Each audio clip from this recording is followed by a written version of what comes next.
اللهم إنك أعطيتنا خير الأصحاب في الدنيا دون أن نسألك، فلا تحرمنا من صحبتهم في الجنة. اللهم أسعدهم، اللهم فرج همهم، اللهم فرح قلوبهم، اللهم بارك لهم فيما رزقتهم، وحقق لهم ما يتمنوا، واجعل الجنة مقرا لهم. رب بارك لهم في عمرهم ومالهم، اللهم ارزقهم الرزق الحلال برحمتك يا أرحم الراحمين.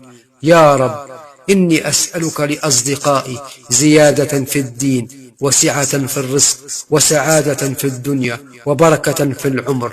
أسأل الله أن يحصنكم بالقرآن، ويبعد عنكم الشيطان، وأن يصب عليكم من نفحات الإيمان ورضا الرحمن وعافية الأبدان.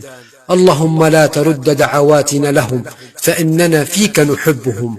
اللهم آمين يا رب العالمين.